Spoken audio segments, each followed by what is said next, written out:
안녕하세요. 공인중개사 허준혁입니다.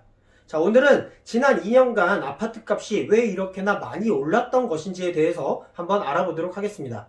이 흐름을 알고 나면 앞으로 이 부동산 시장이 어떻게 흘러가게 될지 어느 정도 예상하실 수 있을 거라고 생각합니다.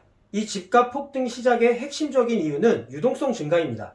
자, 코로나19 사태 이후 경기가 악화되는 것을 막기 위해서 낮은 금리의 대출을 엄청 많이 해주기 시작을 했어요.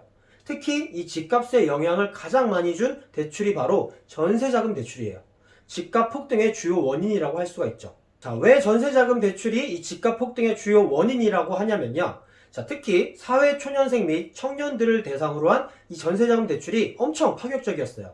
전세자금 대출 상품도 다양해서 제가 봤을 때는 대출 한도도 전세보증금 대비 95%까지 받아오시는 분들도 많았고요. 대출 승인도 대부분 막힘없이 일사천리로 진행이 됐었어요. 아니, 그런데 이 청년들 월세 안 살게 하고 전세 살게 해주는 좋은 제도인 것 같은데 그게 왜 문제라고 하느냐? 자, 보면 낮은 이율의 전세자금 대출이 쉬워지면서 당연히 이 전세 수요자들이 많아지게 됐어요. 자, 그리고 원래는 원룸 월세 정도만 생각했던 사람들도 낮은 이자로 대출이 너무나 잘 나오다 보니까 이 눈높이가 올라가는 현상이 생기게 됩니다. 그러다 보니까 전세 수요 자체도 많아지고 이 전세에 대한 눈높이도 높아지고 자연스럽게 전세 가격 상승으로 이어지게 된 거예요. 건물주들 입장에서는 전세 가격을 올리지 않을 이유가 없겠죠. 시세보다 비싸게 전세를 내놔도 쉽게 계약이 되니까요. 이런 것들이 가능했던 이유는 쉽게 받을 수 있는 전세자금 대출 때문이었던 거예요. 자, 본래 이 시세보다 집이 비싸게 나오면 임차인은 흥정을 합니다.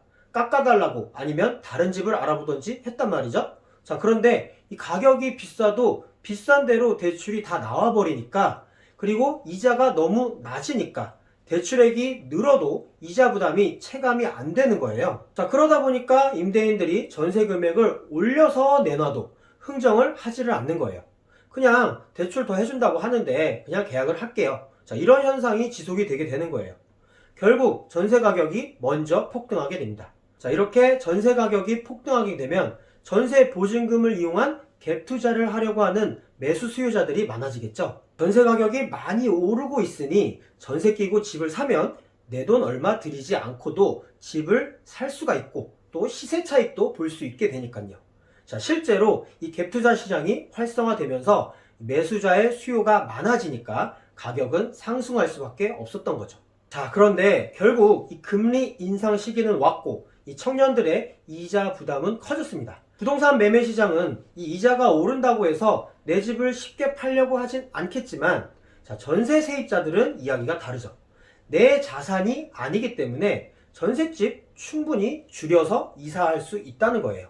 굳이 비싼 이자를 감당하면서 살고 있을 이유가 없는 거죠. 전세 수요자들의 수요가 위축되기 시작하면 갭 투자한 투자자들도 집을 들고 버틸 이유가 있을까 하는 의문이 들게 됩니다. 거기다가 만약에 입주 미분양 사태까지 오게 되면 전세 가격 상승으로 인해서 폭등한 주택 가격에 상당한 영향을 미칠 수 있다고 봅니다. 약 1년 전쯤에 마지막 전세 중개를 했던 기억이 나는데요. 다른 부동산과 공동 중개를 했었어요. 자, 그때 그 손님은 20대 중반의 청년이었고요. 그 손님이 계약하려고 했던 집의 등기부 등본을 보니까 그때 당시 기준으로 최근 2달 사이에 매매가 이루어진 집이었고요. 또 그 전세 가격이 매매가 대비해 거의 90%였었어요. 저는 계약하지 말라고 이야기를 했죠. 이런 깡통 전세는 계약을 하면 안 된다. 지금이야 이 현실로 와닿진 않겠지만 나중에 후회하게 되는 일이 생길 수도 있다. 그런데 그 청년은 이자가 너무 싸서 괜찮다라고 하더라고요. 지금처럼 금리가 올라갈 것이라는 생각은 아예 없었던 것 같아요. 오늘 영상은 여기까지고요. 저는 또 다음 영상에서 더 좋은 내용으로 찾아뵙도록 하겠습니다. 감사합니다.